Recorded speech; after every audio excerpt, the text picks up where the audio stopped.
के तपाईलाई थाहा छ नेपालमै यो सानो मिनी स्लाइसर मेसिन आइसकेको छ। आजको यस भिडियोमा भने हामी यो स्लाइसर मेसिनको बारेमा डिटेलमा जानकारी राख्नेछौँ। यसले कसरी काम गर्छ, के कुराहरूलाई चाहिँ यसले सानो बनाएर काट्न सक्छ, अनि यो व्यवसाय सञ्चालन गर्नको लागि के कस्ता मेसिनहरू आवश्यकता पर्ने गर्छन्, यसको मूल्य कति पर्छ, कहाँ सम्पर्क गर्ने भन्ने लगायतका विषयहरूको बारेमा डिटेलमा जानकारी यस भिडियोमा पाउन सक्नुहुनेछ। भिडियोलाई अन्त्यसम्म हेरेर कस्तो लाग्छ प्रतिक्रिया दिन भने नछुटाउनुहोला।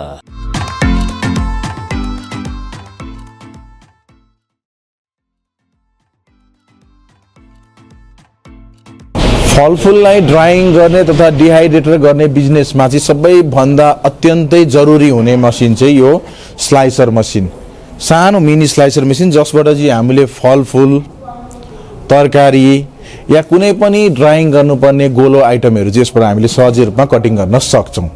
अब तपाईहरुलाई चाहिँ यो स्लाइसरले कसरी काम गर्छ भन्ने कुरा चाहिँ हामी तपाईहरुलाई डेमो देखाउन गइरहेछौँ। यसले चाहिँ कुन फलफुल पनि काट्छ भनेर हामी सबै खालको फलफुल पनि काटेर तपाईहरुलाई देखाउन गइरहेछौँ। जस्तो अहिले हामीसँग चाहिँ के आइसकेको छ हातमा भन्दाखेरि एउटा हामीसँग जुनार आयो, अर्को स्याउ आयो, अर्को हाम्रो यो किवी आयो है। त्यो चाहिँ हामी तपाईहरुलाई चाहिँ कटिङ गरेर देखाउँछौँ, कस्तो कटिङ गर्छ, कतिको सहज रूपमा चाहिँ चलाउन सकिन्छ। अब हेर्दै जाउँ है त। जस्तै अब म सुरु गरौँ स्याउबाट। तपाईको कस्तो छ भने यो मेसिनमा चाहिँ यतापट्टि आउँदा यहाँ तपाईलाई यसरी एउटा तान्ने भाग छ, यहाँ यसरी तान्ने भाग छ, यहाँ यसरी तान्ने, यसरी तानेपछि यहाँ हामीले स्याउ यसरी तल राखिदिने, माथि पुत्त राख्दै पनि हुन्छ हैन। तर तपाईको सबैभन्दा राम्रो चाहिँ मेसिन चलेपछि राखेको राम्रो हो। त्यसपछि हामी सुरुमा मेसिन अन गर्छौँ। यो मेसिन यसरी घुम्न थालिसकेको छ। अब मैले यसरी तानेर मैले स्याउ राख्दिएँ यहाँ, अब छोडिदिएँ।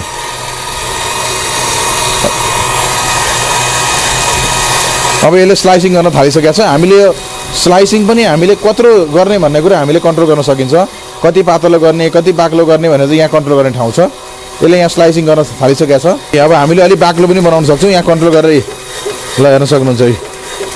तपाईँको चाहिँ यो स्याउ एकदम पातलो यसले स्लाइसिङ गरिदिइसकेको छ। अब तपाईँलाई त्यो सँगसँगै म तपाईँलाई अब अर्को आइटम है, स्याउ त हेऱ्यो नि, हेर्नु त यहाँ हामीले के गर्यौँ, बाक्लो पनि निकाल्यौँ प्लस एकदमै पातलो पनि निकाल्यौँ। भनेपछि हाम्रो यहाँ कन्ट्रोलर छ, यो कन्ट्रोलरले चाहिँ हाम्रो पातलो बाक्लो दुइटै स्याउ स्लाइसिङ गर्न सक्यो। स्याउको हेर्न सक्नुहुन्छ। अब तपाईँलाई कस्तो चाहियो, पातलो हेर्नु त यति पातलो गरेको छु मैले यो, अनि बाक्लोमा भनेको तपाईँलाई 4 mm 5 mm पनि बाक्लो गरेको छु। भनेपछि यसले पातलो प्लस बाक्लो दुइटै गर्ने भयो। अब त्यसपछि म तपाईँलाई चाहिँ अब यो जुनार स्लाइसिङ गरेर देखाउँछु। यो त मैले अन गरेँ, अनि मैले यसलाई यसो तान्छु, तानेर यहाँ जुनार हालिदिन्छु अनि छोडिदिन्छु। अब यसले यहाँ जुनार हेर्नु सक्नुहुन्छ। ल हेर्नु, तपाईँलाई कति पातलो चाहियो, बाक्लो चाहियो, सबै खालको चाहिँ यसले स्लाइसिङ गर्न सक्छ। सहज रूपमा चाहिँ यसले पातलै तपाईँलाई स्लाइसिङ गरिदियो।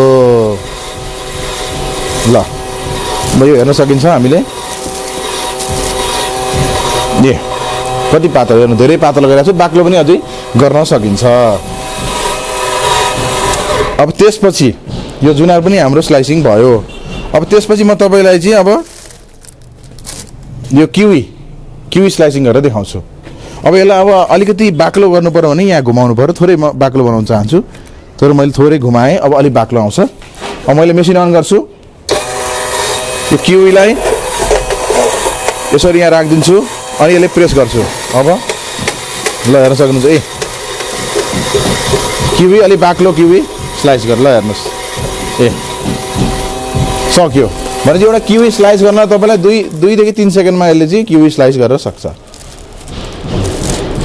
भनेपछि अब हाम्रो यो मेसिन सानो भए पनि सहज रूपमा पातलो बाक्लो भनेको स्याउलाई पनि पातलो बाक्लो दुइटै स्लाइस गर्यो, जुनारलाई पनि पातलो बाक्लो दुइटै स्लाइस गर्यो, र किवीलाई पनि पातलो बाक्लो दुइटै स्लाइस गर्यो। अब यसमा भनेको भित्र दाना नभएका जति पनि फलफुल छन् या तरकारी छन् सबैलाई चाहिँ यसले स्लाइसिङ गर्छ। र यो स्लाइसिङ गरेपछि हामीले के गर्छौँ, यस्तै ट्रेमा चाहिँ मिलाएर यसरी डबल नगरिकन यसरी मिलाएर चाहिँ हामीले के गर्छौँ, डिहाइड्रेटरमा लगेर राख्छौँ।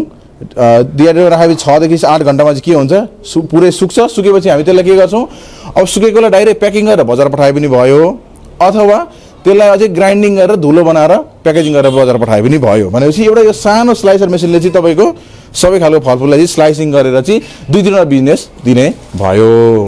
अब यो मेसिनको तपाईँको के छ भन्दाखेरि यो मेसिनको हामी क्षमताको कुरा गर्दाखेरि यसले प्रति घन्टा भनेको हामीले हिसाबै गर्ने भने 50 देखि 60 केजी सहज रूपमा काट्न सक्छ। मेसिन सानो भए पनि सहज रूपमा 50 देखि 60 केजी कटिङ गर्न सक्छ। जम्मा 40 वाटको मेसिन यो 2-in-1 मेसिन हो। 2-in-1 भनेको अहिले बिजुलीले चलाएर हामीले देखायौँ, तर कहिलेकाहीँ अब लाइन गयो भने यहाँ हेर्नु त यहाँ ह्यान्डल हाल्ने ठाउँ छ, यहाँ ह्यान्डल हाल्ने अनि हातले घुमाउनु पनि सक्यो लाइन गएको बेलामा। लाइन छ भने त अब हामीले अहिले इलेक्ट्रिक चलायौँ। अब बिजुली पनि त्यसले धेरै खाँदैन। जम्मा तपाईँको 8 घन्टामा 1 युनिट, 8 घन्टा चलाउनु 1 युनिट छ। एक युनिट भनेको 10 रुपियाँ उठ्छ जम्मा। तर काम कति गरेर 8 घन्टामा 200-300 केजी काटिदिन्छ यदि कन्टिन्यू काम गर्ने हो भने चाहिँ। त्यो हुँदाखेरि अनि वेट पनि हेर्नुहुन्छ भने तपाईँको यो जम्मा 6 देखि 7 केजी छ। पोर्टेबल, धेरै पोर्टेबल मेसिन। तर तपाईँको ड्राइङ बिजनेस, डिआइडी बिजनेसमा गर्नेहरूको लागि चाहिँ यो एकदम बेस्ट मेसिन, स्लाइसिङ मेसिन।